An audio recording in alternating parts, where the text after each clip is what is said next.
안녕하십니까. 행복한 안식일입니다.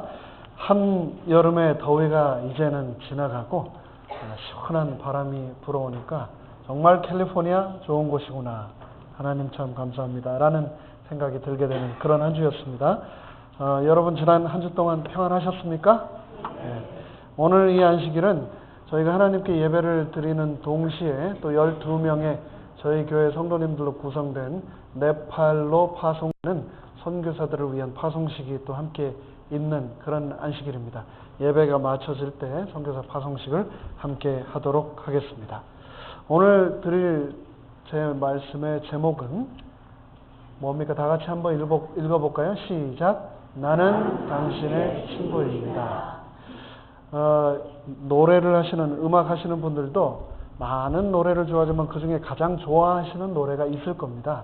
근데 저도 이 말씀 중에 정말 좋아하는, 그래서 자주 드리는 말씀이 있는데, 오늘 드리는 이 말씀은 제가 보니까 지난 5년 동안 7번이나 전했던 제가 가장 좋아하는 말씀 중에 한 말씀입니다. 이 말씀을 통해서 성령님께서 우리 모두에게 친히 말씀하여 주시기를 간절히 바랍니다. 먼저 다 함께 하나님의 말씀, 다니엘 12장 3절의 말씀을 다 함께 한 목소리로 읽겠습니다. 시작! 지혜 있는 자는 궁창의 빛과 같이 빛날 것이요 많은 사람을 옳은 대로 돌아오게 한 자는 별과 같이 영원토록 빛나리라. 아멘. 성경에 보면 가끔 상식적으로 이해가 안 되는 그런 내용들이 있는데요.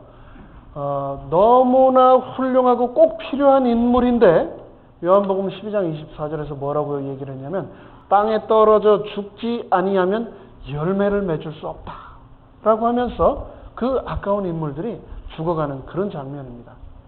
그런 장면을 접할 때마다 꼭 그래야만 하는가 라는 생각을 저는 매번 하게 됩니다. 너무나 많은 사람들이 어떻게 보면 불필요하게 성경에서 죽어가는 겁니다. 우리가 잘 아는 모세는 어떻습니까? 40년 동안 왕으로서 교육을 받았는데 하루아침에 광야에 쫓겨나서 거기서 양을 치게 됩니다. 약속의 땅에 들어가지도 못하고 사막 한가운데서 외롭게 그렇게 살다가 결국은 가나안 땅 밟지 못하고 모세는 홀로 죽었습니다. 스데반은 어떻습니까? 하나님의 지혜와 믿음이 충만하였던 그 사람이 폭도들의 돌에 맞아 하루아침에 죽어버리고 맙니다. 바울은 어떻습니까? 바울은 길리기아 다소 출신입니다. 유대 혈통의 베냐민 지파, 로마 시민이요 열심으로는 바리새인, 가말리엘 문화에서 수학을 했던 이 탁월한 사람이 한순간에 모든 것을 다 버리고 평생 옥살이에 매맞고 돌에 찍히고 난파선에서 죽을 뻔한 적도 여러 번, 그리고 결국은 로마로 압송되어서 그곳에서 순교하고 맙니다. 침례 요한은 어떻습니까? 탁월한 설교가였지요. 그의 말씀을 듣고 회개하지 않는 자 없었습니다. 게다가 그는 예수님의 길을 예비했던 사람입니다. 그런데 하루아침에 헤롯에 의해 감옥에서 목이 베어져 쟁반에 날려지는 그런 운명이 되었습니다. 그런데 성경에서 이 모든 것들 중에서 가장 너무나 안타깝고 불필요하다라고 생각되는 것, 낭비다라고 생각되는 한 죽음은 바로 예수님의 죽음입니다. 온 인류를 위하여 하나님께서 친히 이 땅에 오셨는데 고작 3년 반 만에 짧은 공생애를 마치시고 그 하나님이 십자가에 돌아가 죽어버리신 겁니다. 너무 아깝지 않습니까? 꼭 그렇게 하셔야만 했는가? 라는 생각을 저는 합니다. 이 미국에 보면 식품의 유통기간이 모든 음식에 적혀 있습니다. 그런데 한국에서 살아보신 여러분들은 잘 아시겠습니다만 한국 음식과 미국 음식이 이 면에서 굉장히 차이가 납니다. 미국 음식들이요, 유통기간이 훨씬 깁니다. 두부도 그렇고 우유도 그렇고 빵도 그렇고 모든 음식이 유통기간이 훨씬 깁니다. 왜 그럴까 제가 생각을 좀 해봤습니다. 나라가 넓고 땅덩어리가 넓으니까 썩지 않아야 먹을 수 있으니까 아마 그 기술이 발달했나 보다라고 제가 혼자 생각을 좀 해보게 되었습니다. 그런데 뭐니 해도 썩지 않는 음식의 최고봉은 뭘까요? 예, 뭐니 해도 맥도날드 햄버거가 최고입니다. 여러분 유튜브에서 검색을 해보시면 아마 보실 텐데, 저도 검색을 해봤더니 1989년에 한 젊은이가 맥도날드에 들어가서 햄버거를 2개를 샀습니다. 그래서 하나는 그 자리에서 먹고 하나는 배가 불러가지고 잠바 한쪽 주머니에 넣어두었다가 깜빡하고 옷장에 그대로 걸어 놓게 되었습니다. 어떻게 됐을까요? 1년이 지났습니다. 이제 다시 겨울이 왔어요. 잠바를 꺼내서 입었습니다. 그런데 주머니에 손을 넣어봤더니 주머니 안에 뭐가 있어요? 맥도날드 햄버거가 있는 겁니다. 작년에 샀던 거. 버릴까 하다가 호기심에 한번 열어봤어요. 열어봤더니 빵이 1년이 됐는데 하나도 썩지 않고 그대로 있고, 그 속에 있는 햄 패티도 썩지 않고 그대로 있고, 심지어 소스도 그대로 있는 겁니다. 그래가지고 이 친구가 호기심이 발동해서 그때부터 1989년부터 매해 햄버거를 하나씩 사서 자기 집 베이스먼에 이렇게 계속 보관을 했습니다. 이제 유튜브 동영상에 나옵니다. 어찌됐건 저는 그 영상을 보면서 2가지 궁금증이 들었습니다. 어떻게 햄버거를 하나만 먹고 그만 먹을 수가 있는가? 요 조그만 햄버거를 말이에요. 그리고 2번째, 어떻게 먹는 걸 주머니에 넣고 까먹을 수가 있는가? 그런 생각을 했는데 참 재미있습니다. 어떻게 만들었길래 이 빵이 썩지가 않을까?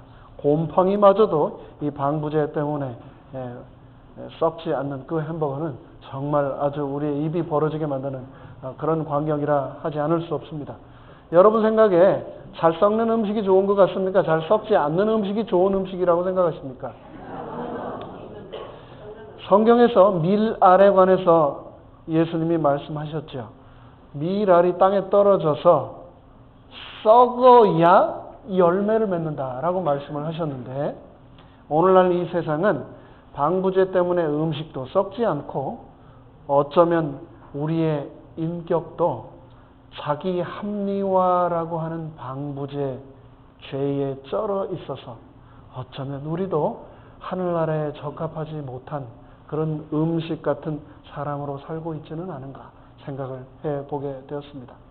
썩는 것, 어떻게 보면 낭비처럼 보이지만, 죽는 것, 그것이 정말 부질없는 것처럼 보이지만 성경은 역설적으로 말하기를 썩지 않는 것이 낭비이고 한 알의 밀알이 땅에 떨어져 죽지 않으면 새로운 열매를 맺을 수 없다라고 말씀을 하고 계십니다. 내 인생이 낭비되지 않기 원한다면, 내 인생이 정말 값지게 사용되어지기 원한다면 어떻게 해야 할까요? 그러기 위해서는 나의 존재의 이유를 우리가 분명히 알아야 되겠습니다. 오늘날 많은 사람들이 신앙을 이해하는 것으로 생각하고 살아가고 있습니다.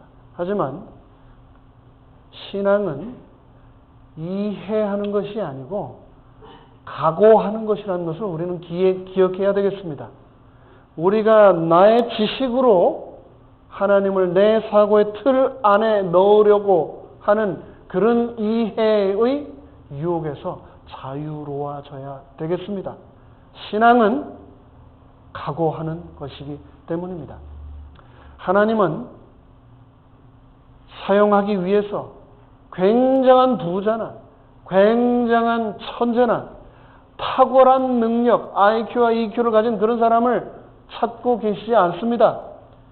외모가 출중하거나 좋은 가정적인 배경, 탁월한 명문 학교에 졸업 증서가 있어야만 하나님이 사용하시는 것 아닙니다. 우리가 하나님으로부터 사용받기 위해서는 딱 한 가지, 불변의 진리만을 알면 됩니다.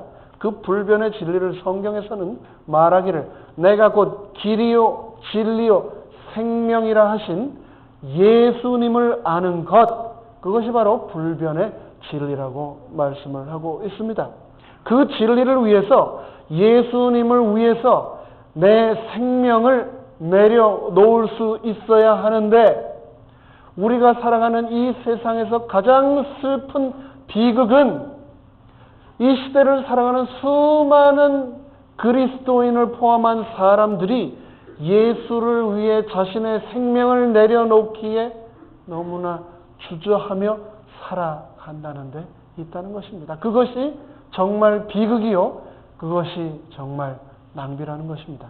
그저 사람들하고 얼굴 붉히지 않고 학교 남들 다닐 때 다녀서 졸업한 후에 적당히 월급 잘 주는 회사에 취직하고 좋은 남편 좋은 아내 만나서 결혼하고 그리고 나서 아이들 놓고 남들처럼 롱 베이케이션 그리고 롱 위켄드 보내면서 남들이 타고 다니는 차, 남들이 사는 집 얻어서 그렇게 고통받지 않고 살다가 늙어서 양로원 가지 않고 바로 편안하게 눈 감는 것, 그것이 우리가 원하는 것인가?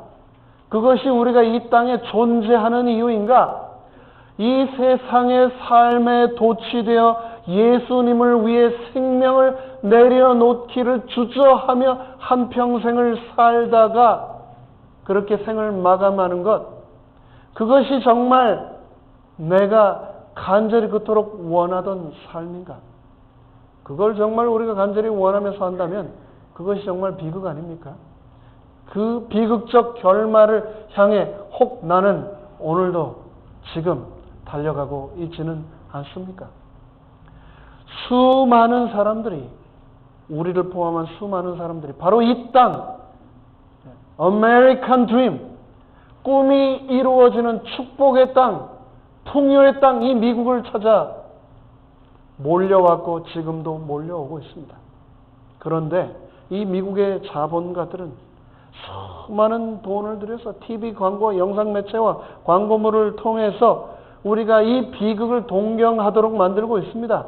좋은 집, 좋은 차, 좋은 직장, 좋은 가족, 좋은 은퇴, 이 모든 것 때문에 취해가지고 예수 그리스도를 위해 생명 내려놓기를 주저하도록 만드는, 어쩌면 아메리칸 드림이 아닌 이곳에서 우리가 길을 잃고 살아가고 있지는 않습니까? 소유가 미덕이고 겸손함이 무능력으로 비추어지는 이 시대 속에서 과연 나의 삶의 존재의 의미를 제대로 찾고 길을 찾아가고 있는지 생각해 보아야 되겠습니다. 우리가 기억해야 될 것은, 저를 포함한 우리 모두는 단 한 명의 예외도 없이 마지막 순간 예수님 앞에 서게 될 것입니다. 예수님을 face to face 직접 대면하게 될 것입니다. 그때 예수님을 대면하였을 때 여러분 예수님께 뭐라고 말씀하시겠습니까? 예수님, 저에게 주신 그 삶을 제가 너무 잘 살았습니다. 너무 인조이 했습니다. 주신 그 축복으로 제가 세계 일주 다니면서 모은 이 티스푼들입니다. 이 티스푼 좀 한번 보세요. 기가 막히지 않습니까? 예수님, 주님이 주신 축복으로 내가 좋다는 나라 바닷가는 다 돌아다녀 봤습니다. 제가 모은 조개들이에요. 조개 좀 한번 보세요, 예수님. 조개 자랑하시겠습니까? 제가 타던 차입니다, 예수님. 제가 살던 집이에요. 제가 가드닝 하느라 돈 좀 많이 들었습니다. 예수님이 그런 거 보기 원하실까요? 예수님은 우리의 삶이 낭비되기를 결코 원치 않으십니다. 우리가 잘 아는 심리학자 에릭 프롬은 행복은 소유가 아니라 존재라고 했습니다.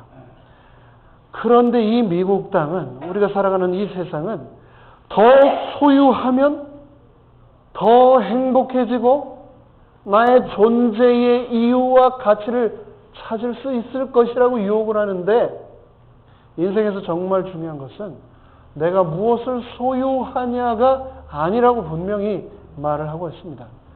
소유한 것이 그 사람의 아이덴티티를 드러내는 것이 결코 아닙니다.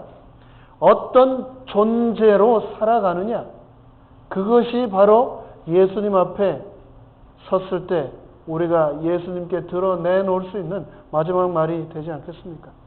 여러분 장례식 많이 참석하시죠? 이 남가주의 장례식이 얼마나 많습니까? 그 장례식 추모사에서 여러분 그런 추모사 들어보신 적 있습니까? 누구누구 성도님 이분 정말 큰 집에 사셨습니다. 이분이 참 좋은 차 타셨습니다. 그런 추모사 들어보셨습니까? 우리의 추모사, 바로 나의 추모사가 어떤 추모사 되기를 여러분은 원하십니까? 예수님의 사람이었다. 하나님의 사람이었다. 교회를 정말 사랑했던 사람이었다. 하나님의 사명에 충실한 사람이었다. 라고 하는 추모의 말을 우리가 듣기 위해 충성하며 살아야 되지 않을까요? 소유가 결코 우리에게 행복을 가져다 주지 못합니다. 이 세상은 참 신비한 세상이 되어버렸습니다. 소유 안 하는 게 힘든 세상이 되어버렸습니다. 우리는 TV를 통해서, 신문과 전단지 광고를 통해서, 수많은 홈쇼핑을 통해서, 인터넷 웹사이트들을 통해서 끊임없이 사고 소유합니다. 그거를 사면 내가 행복해질 것 같은데, 더 소유하면 나의 존재의 가치를 발견할 것 같은데, 결코 소유는 우리에게 만족을 주지 못한다고 성경은 말하고 있습니다. 소유가 행복이고 만족이고 성공이라고 세상은 가르치지만 그것은 결코 진실이 아님을 우리는 기억해야 되겠습니다. 왜 내가 존재하는가? 조개껍질, 티스푼 그런 거 모으려고요? 플로리다에서 낚시한 큰 고기 박제해서 벽에다 걸어 놓으려고요? 아닙니다. 우리는 소유하라고 이 생을 살고 있는 것이 아닙니다. 하나님이 나에게 생명을 허락하신 이유는 소유가 아니라 사용하라고 주신 겁니다. 사용. 누구를 위해서요? 예수님을 위해서. 또 저 영원한 세계를 위해서 값지게 사용하라고 삶을 주셨다는 것을 기억해야 되겠습니다. 누가복음 12장 15절에서 분명히 말하고 있습니다. 삼가 모든 탐심을 물리치라. 사람의 생명이 그 소유에 넉넉한 데에 있지 아니하니라. 더 큰 집, 더 큰 차, 더 많은 뱅크 어카운트 밸런스 소유하면 할수록 우리는 결코 거기에 우리의 존재 이유가 있지 않다는 것을 알게 될 것입니다. 진정한 우리의 존재 목적을 다니엘이 이렇게 말씀했습니다.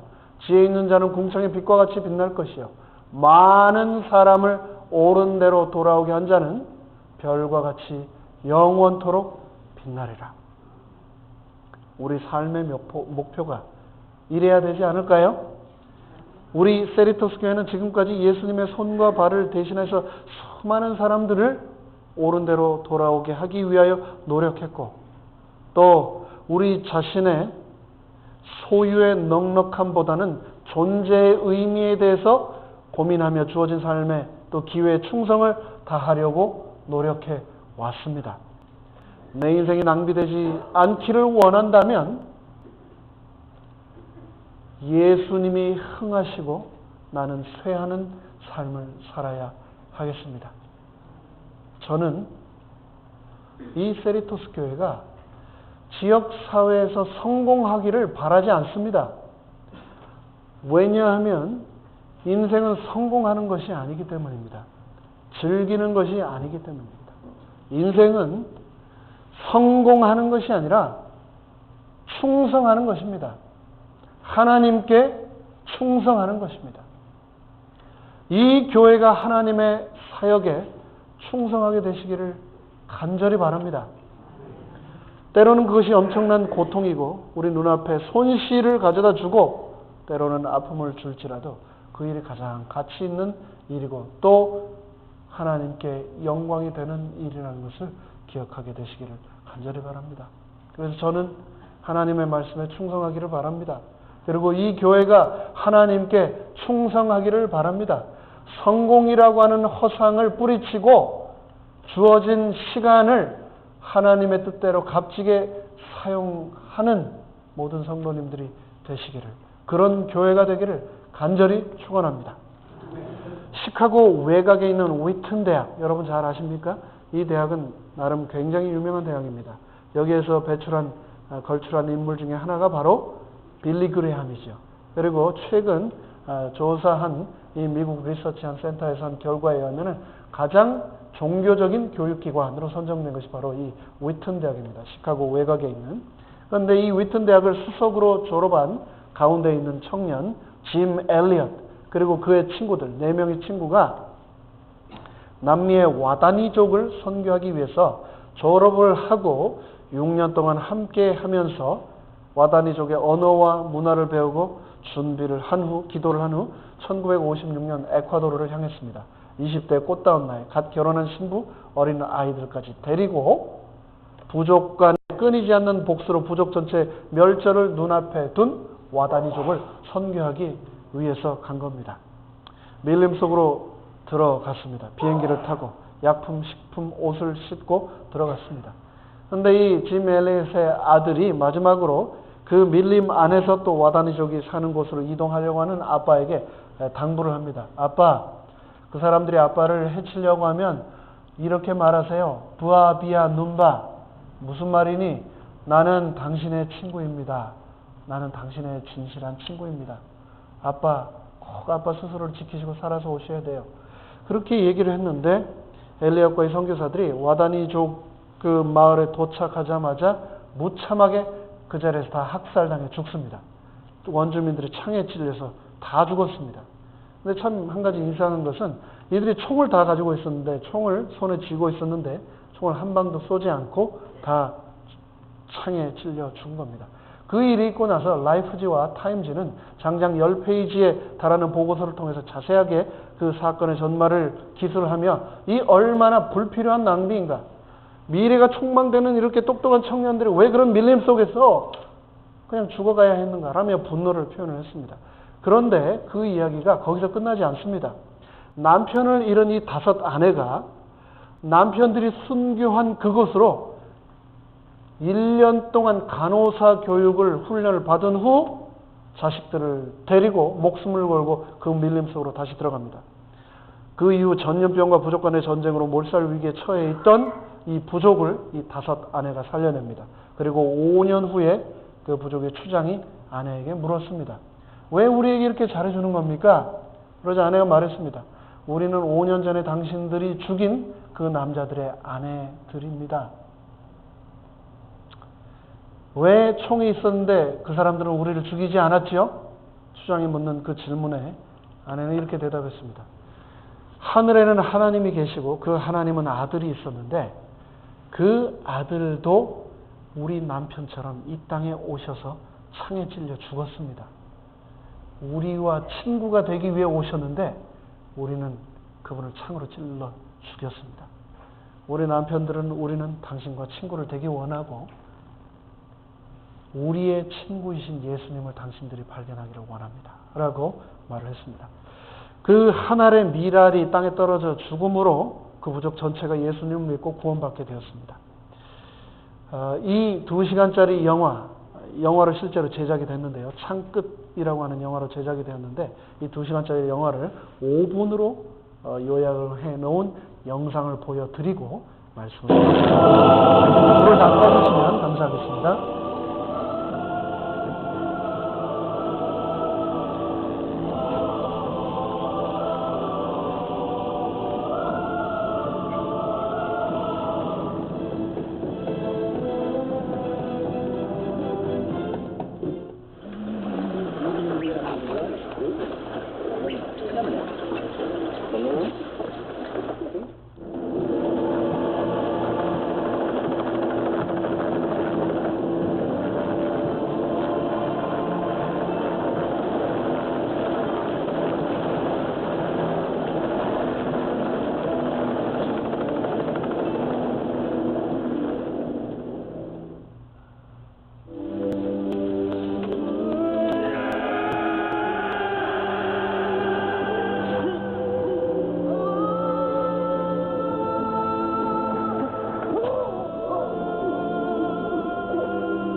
Defend yourself?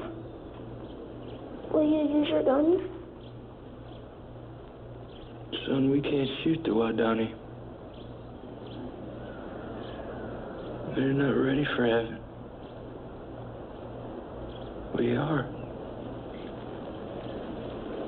Promise me one thing. Just one. One thing. You sound like your mother. If you get in a jam, a real jam, promise me you'll say these words to them. What words? The Wabanoni word. They mean, I am your friend. Your sincere friend. Lua Bia Lumumba. Bua. Bia. And Numba. Numbwa. Bua Bia Numbwa. Right? Yeah. Bua Bia. Bia Numbwa. Bua Bia Numbwa.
오늘 제가 드리는 말씀의 제목은 나는 당신의 친구입니다. 입니다.